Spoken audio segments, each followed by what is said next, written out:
Hello बच्चों, welcome back to my channel tutor zone. तो आज हम बात करने वाले हैं सेल थ्योरी के बारे में। देखो, सेल एक ऐसा चैप्टर है जो क्लास 6 में, 7th में, 8th में, 9th, 10th, 11th, 12th हर क्लास में पढ़ाया जाता है और जो कि बहुत इंपॉर्टेंट चैप्टर है।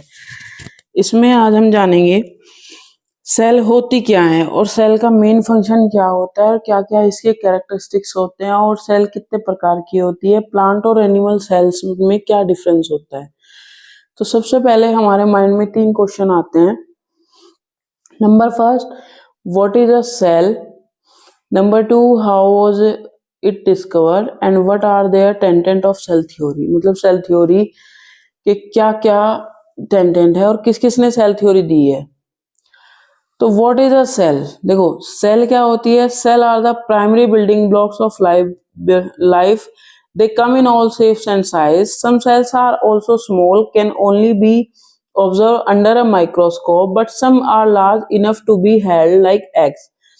अब आपने देखा होगा सेल, देखो सबसे छोटी जो हमारी सेल्स होती हैं और जो सबसे बड़ी सेल होती है, देखो सबसे बड़ी सेल पाई जाती है ऑस्ट्रिच एग की, ठीक है। और सबसे स्मॉल सेल जो होती है वो होती है हमारी बैक्टीरिया की। अब जो सबसे स्मॉल साइज सेल का होता है वो होता है 0.3 नैनोमीटर। कितना होता है जी सेल साइज हमारा, जो स्मॉल सेल का जो साइज होगा वो कितना होगा, 0.3 नैनोमीटर। और जो लार्ज सेल होती है वो हमारी होती है 6 इंचेस। कितनी, 6 इंचेस। तो यानी एक सेल हमारी जो स्मॉल साइज होता है वो 0.3 से लेकर और लार्ज सेल जो हमारी होती है 6 इंच तक हो सकता है, वो डिपेंड करता है, ठीक है। अब उसके बाद आता है the smallest cell is the mycoplasma gallisepticum and disease causing bacteria in a bird. मतलब ये जो 0.3 नैनोमीटर सेल साइज पाया जाता है ये हमारा जो बर्ड्स होते हैं उनमें बैक्टीरिया इन्फेक्शन होता है उसमें पाया जाता है, ठीक है। उसके बाद आता है हमारा लार्ज सेल। लार्ज सेल जैसे कि मैंने आपको बताया था कि ऑस्ट्रिच एग जो हमारा होता है ये एक ऐसा बर्ड है जिसका एग सबसे बड़ा होता है, ठीक है। और इसकी जो डायमीटर होती है वो 6 इंचेस होती है, ठीक है। अभी आपको 2 क्वेश्चन याद हो गए होंगे। सेल का जो स्मॉल साइज होता है 0.3 nanometre and the largest size is ostrich egg which is size is 6 inches, ठीक है। उसके बाद आता है सेल होती क्या है, what is cell. Cell are the primary building blocks of life, they come in all shape and size. मतलब सेल हमारी क्या होती है, प्राइमरी बिल्डिंग ब्लॉक्स। मतलब सेल्स से मिलकर हमारे टिश्यू बनते हैं और टिश्यू से मिलकर हमारे ऑर्गन बनते हैं। और small cells are small and can only be observed under a microscope. मतलब जो हमारी स्मॉल सेल्स होती हैं उनको हम नेक्ड आई से ना देखते हुए उनको हम किससे देखते हैं, माइक्रोस्कोप से। और जो लार्ज होती है उनको हम लाइक जैसे एग हो गया हमारा, उनको तो हम देख सकते हैं, है ना।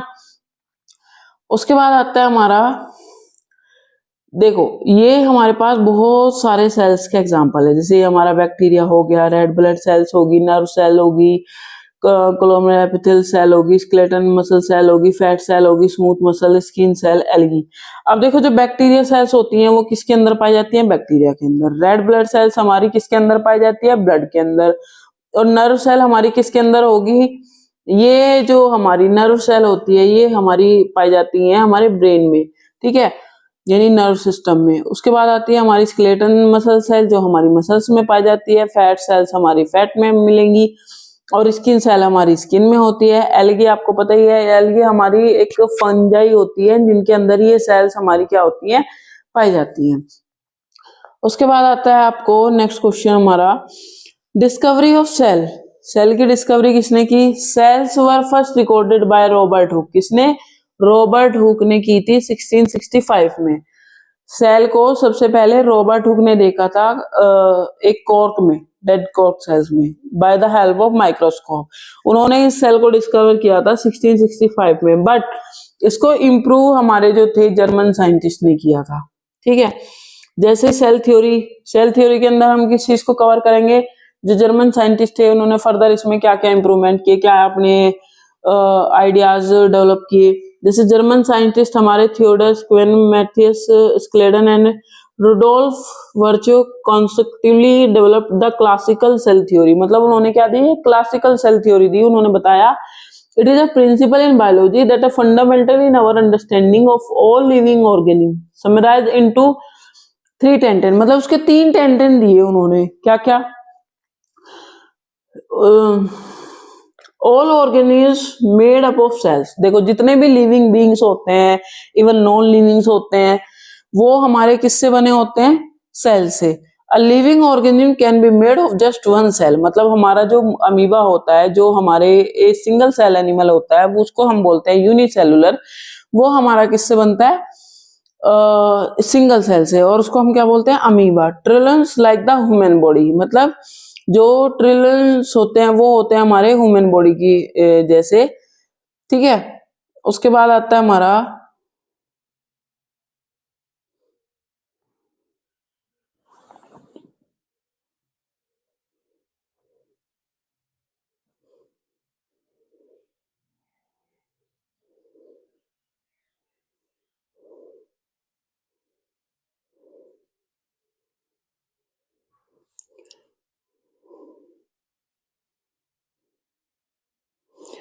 दूसरा आता है हमारा all life functions of an organism happen within the cell. मतलब जो हमारी सेल्स होती हैं वो रेफर करती हैं, जो हमारी सेल लाइफ की जो बेसिक यूनिट होती है वो हमारी क्या होती हैं? सेल्स होती हैं। And to be considered life form something need to have at least one cell. मतलब हमें जो भी चाहिए होता है उसकी रिक्वायरमेंट हमारी सेल कौन करता है? पूरी सेल।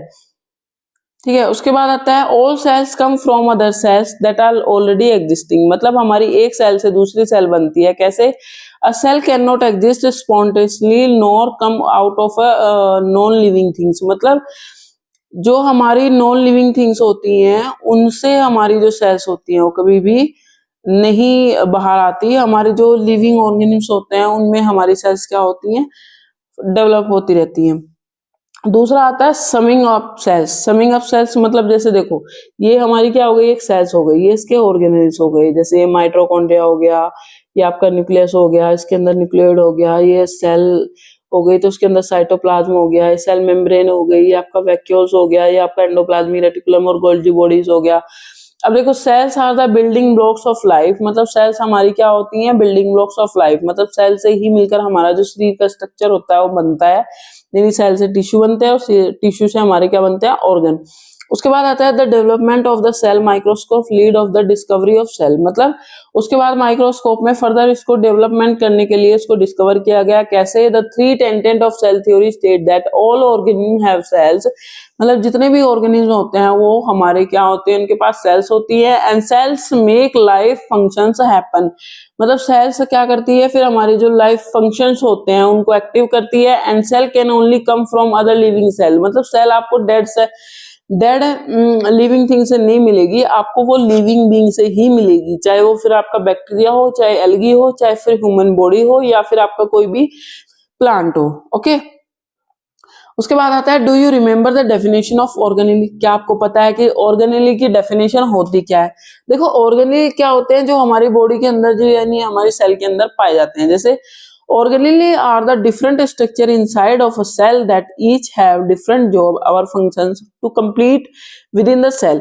मतलब ऑर्गेनिज क्या करते हैं? हमारे सेल स्ट्रक्चर को कंप्लीट करते हैं। एंड जो हमारे बॉडी या सेल्स के अंदर जो भी हमारे फंक्शंस होते हैं उनको क्या करते हैं? कंप्लीट करते हैं। अब जैसे पहला है हमारा सेल मेम्ब्रेन। सेल मेम्ब्रेन देखो, सेल मेम्ब्रेन क्या होता है? सेल मेम्ब्रेन एक क्या होता है? प्रोटेक्टिंग कवर लेयर बोल सकते हैं जिसको। ये सेल के आउटर लेयर होती है। And the layer of both plant and animal cell. मतलब सेल की जो एनिमल, जैसे ये हमारी प्लांट सेल हो गई, ये हमारी एनिमल सेल हो गई, दोनों सेल के अंदर हमारी सेल मेम्ब्रेन प्रेजेंट होगी। दूसरा, इसमें फ्लूइड्स होता है other organelle inside the cell. मतलब जो हमारे सेल के अंदर ऑर्गेनेली पाए जाते हैं उनको प्रोटेक्ट करने के लिए उसके अंदर एक फ्लूइड पाया जाता है जिसको हम क्या बोलते हैं? साइटोप्लाज्म। अब आता है the cell membrane act as a security guard as it is a small hole that let some molecules in but keep out only harmful molecules. मतलब आपने देखा होगा सेल्स के अंदर जितने भी हमारे स्मॉल होल्स होते हैं जो क्या करते हैं? हार्मफुल मॉलिक्यूल्स को दूर रखते हैं और अच्छे मॉलिक्यूल्स को क्या करते हैं? अब्सॉर्ब कर लेते हैं। उसके बाद आता है हमारा सेल वॉल। देखो, सेल मेम्ब्रेन के बाद आता है सेल वॉल। सेल वॉल क्या करती है? प्रोटेक्ट करती है ऑर्गेनेल्स को। The outer layer of plant cell that help to keep everything inside the cell protected. Same चीज बोली है। कि जो सेल वॉल होती है हमारी, वो क्या करती है, जितने भी ऑर्गेनेली होते हैं सेल के अंदर जो प्रेजेंट रहते हैं, उन सबको क्या करती है, सेल हमारी प्रोटेक्ट करती है। The cell wall is a made of very strong material, मतलब जो हमारी सेल वॉल होती है वो काफी स्ट्रॉन्ग मटेरियल की बनी होती है। And that can keep anything harmful outside of the cell, और जितने भी हमारे सेल के जो भी मटेरियल्स होते हैं, स्ट्रॉन्ग मटेरियल्स होते हैं, उनको स्ट्रॉन्ग बना के रखती है एंड हार्मफुल को उनसे दूर रखती है। उसके बाद आता है हमारा साइटोप्लाज्म। देखो मैंने आपको बताया था सेल के अंदर जो ये लिक्विड जेली फॉर्म में पाया जाता है, इसको बोलते हैं हम साइटोप्लाज्म। मतलब ये एक फ्लूइड होता है जो कि क्या काम करता है, cytoplasm found both plant and animal cells, मतलब दोनों सेल्स में अंदर आपको साइटोप्लाज्म मिलेगा एंड ये लिक्विड फॉर्म में पाया जाता है। और ये क्या करता है, जितने भी ऑर्गेनिल्स होते हैं उनको क्या करता है, सेल में प्रोटेक्ट करता है और उनको बचा के रखता है, ये कह सकते हो आप। उसके बाद आता है न्यूक्लियस। न्यूक्लियस क्या करता है, the control central of the both plant and animal cell, the control growth and reproduction. मतलब एक पॉइंट समझो आप, न्यूक्लियस एक तो साइटोप्लाज्म मतलब सेल का क्या होता है, सेंट्रल पॉइंट होता है, और जो क्या हेल्प करता है रिप्रोडक्शन में एंड उसकी जो ग्रोथ होती है उसको कंट्रोल करता है। The nucleus is located near the centre of the cell. देखो सेम चीज इसने बोली है, जो हमारा न्यूक्लियस होता है वो सेल के सेंटर में क्या रहता है, लोकेटेड रहता है and contain all the cells chromosomes, मतलब ये जितने भी सेल्स के क्रोमोसोम्स होते हैं उनको अपने अंदर कंटेन करके रखता है। ठीक है, उसके बाद आता है क्लोरोप्लास्ट। क्लोरोप्लास्ट क्या करता है, convert light energy of that sun into sugars that can be used by cell. मतलब ये क्या करता है, एनर्जी को स्टोर करके रखता है और शुगर को क्या करता है, मतलब शुगर को कन्वर्ट कर लेता है किसमें, एनर्जी में, और सन की प्रेजेंस में। फिर उसको क्या करता है, सेल के अकॉर्डिंगली जैसे उसको रिक्वायरमेंट होती है उसको पूरा करता है। यानी chloroplast is the organelle where photosynthesis take place and only found in plant cell. देखो जहां पर फोटोसिंथेसिस की बात आ रही है, सीधी सी बात है, वहां पर प्लांट की बात हो रही है, और प्लांट की बात हो रही है तो यानी ये क्लोरोप्लास्ट जो होता है वो प्लांट सेल के अंदर पाया जाता है। ठीक है, उसके बाद आता है माइटोकॉन्ड्रिया। देखो माइटोकॉन्ड्रिया क्या होता है, सेल का एक पावर हाउस, पावर हाउस क्यों बोलते हैं इसको, it perform cellular respiration of the process in which nutrients are broken down and turn into energy which cell can use.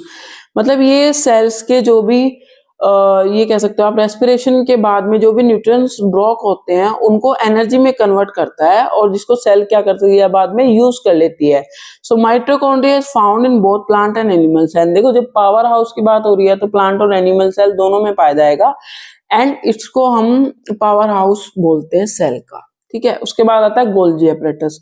देखो the terms combination of molecules, मतलब जो हमारे मॉलिक्यूल्स होते हैं जब वो न्यू मॉलिक्यूल्स में कन्वर्ट होते हैं तो complex molecules and then spend them out the cell store them. मतलब वो देखो जब कोई एक चीज से नई चीज बन रही है तो जाहिर सी बात है पुरानी चीज को बाहर होना पड़ेगा। ठीक है, तभी तो न्यू चीज उसमें डेवलप कर पाएगी और ग्रोथ कर पाएगी। वही चीज सेम इसने बोली है कि turn combination of the molecules into new, जब हमारे मॉलिक्यूल्स न्यू को मॉलिक्यूल्स में कन्वर्ट होते हैं, then more complex molecules and then send them out the cell of storage them.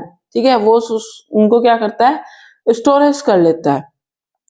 उसके बाद आता है Golgi apparatus is found in both and, देखो गोल्जी एपरेटस भी हमारा प्लांट एंड एनिमल सेल दोनों में पाया जाएगा। ठीक है, समझ आ रहा है आप सबको।